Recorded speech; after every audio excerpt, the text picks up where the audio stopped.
Gouverner ne se réduit pas à couler du béton. Voilà le problème de la Côte d'Ivoire que personne ne veut nommer. La partocratie est ce système dans lequel le pouvoir appartient au parti et à ses courtisans. Et vous l'avez vu? En tout cas, venons s'affairer, venez, on va s'affairer. Est-ce que vous savez que... Ah, mon cher, les amis, le tonton l'a parlé de... Le tonton l'a parlé. Il ne savait pas KKS pour rien. Le tonton l'a bien parlé, mon cher. Il dit que Dao n'a pas dit le discours. Le vrai discours qu'il devait dire, il n'a pas dit. Et donc, voilà le discours que lui va venir dire parce qu'il sait que c'est le discours qui n'a pas été dit. Écoutez sans plus tarder, KKS, tonton KKS. À tout à l'heure, les amis. Tcha, tcha, tcha, tcha. Nous venons d'entendre le récit d'une Côte d'Ivoire reluisante.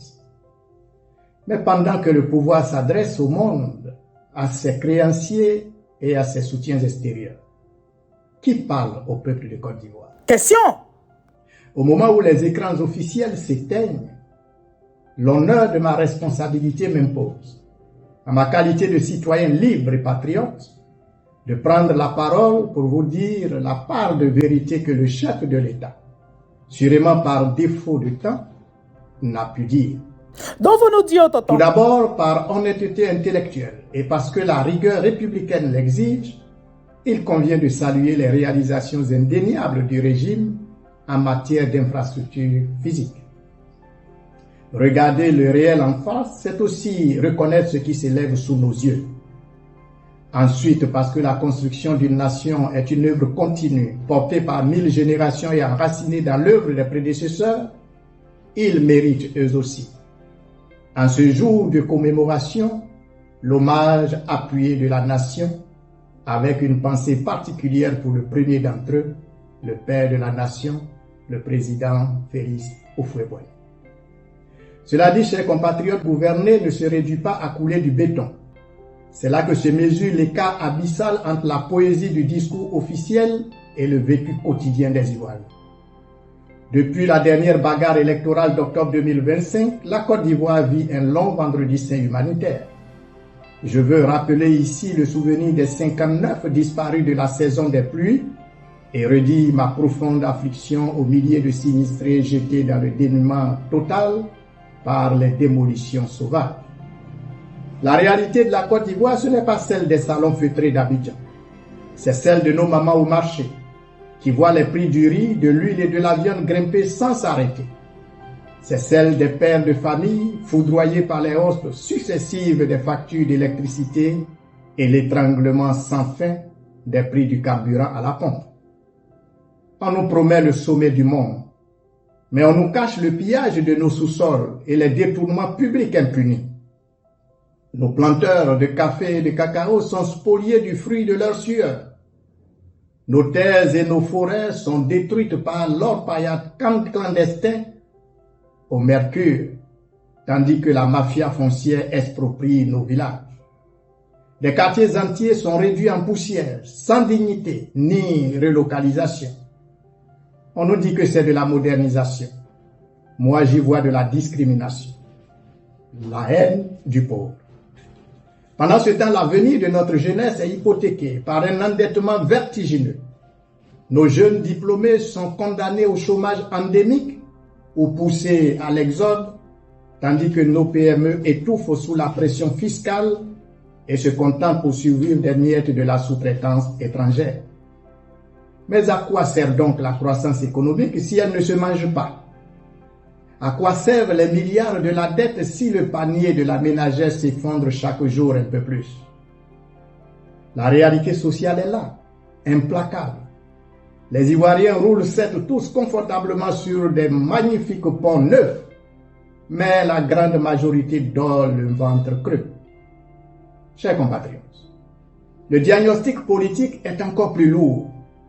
Notre administration a été clamisée, caporalisée par le rattrapage, et notre justice donne l'illusion d'une double vitesse, prompte à traquer les opposants, mais singulièrement clémente face au scandale du pouvoir. À l'évidence, nous sommes bien loin de la démocratie proclamée. Nous sommes plutôt sous le joug d'une partocratie, où les partis se partagent l'État comme un butin de guerre au détriment du peuple. Notre système politique est d'inspiration gaulienne, c'est-à-dire calqué sur la Constitution française de 1958. Si le général de Gaulle voyait notre système actuel, qu'en dirait-il? Écoutez-le lors de son entretien du 15 décembre 1965 et je le cite. Si le pays se laissait aller à ce que le pouvoir suprême appartienne aux partis, nous serions alors amenés au régime des partis qui ne peut aboutir qu'à l'impuissance de l'État à l'intérieur et à la dépendance à l'extérieur. Ce serait alors, je le dis comme je le pense, une catastrophe nationale. Eh bien, chers compatriotes, ne sommes-nous pas installés là depuis au moins 3 décennies dans cette catastrophe nationale avec nos crises meurtrières successives? L'État de Côte d'Ivoire, à l'exception du sabre, n'est-il pas en ce moment même dans l'impuissance totale face aux multiples pieds de nez et aux nombreux scandales dont les plus emblématiques sont le scandale d'État de Koumassi, la saga de la mafia foncière et la défiance ouverte des cartels de l'orpaillage clandestin, pour ne citer que cela? Enfin, tant sur le plan politique et économique, ne sommes-nous pas là dépendants de l'extérieur?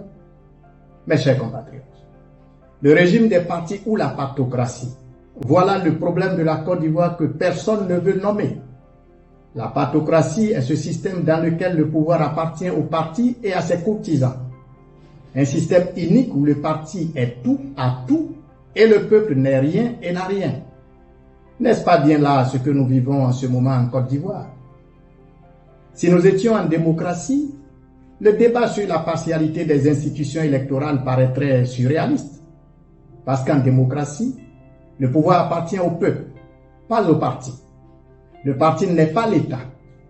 En démocratie, les partis passent, l'État profond demeure intact, adossé à une administration républicaine, neutre et citoyenne, pour assurer la continuité de l'État, afin d'organiser et d'honorer en toute impartialité ses devoirs et obligations régaliens.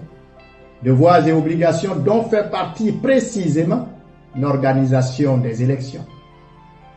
Nous en sommes là, parce qu'en partocratie, chaque parti arrivant démantèle l'administration, met au garage ou révoque les cadres compétents du pays et colore tous les services publics de ses partisans pour agir dans son seul intérêt clanique.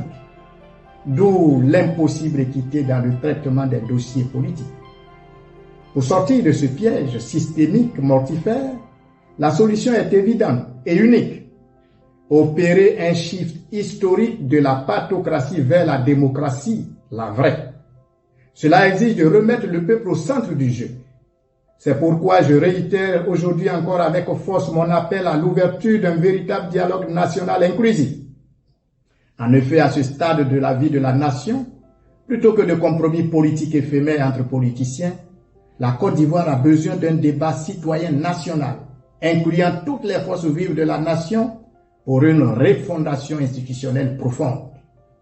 C'est tout le sens du projet que je m'apprête très bientôt à mettre à la disposition de la nation à travers mon dernier livre intitulé « Démocratie ou partocratie ».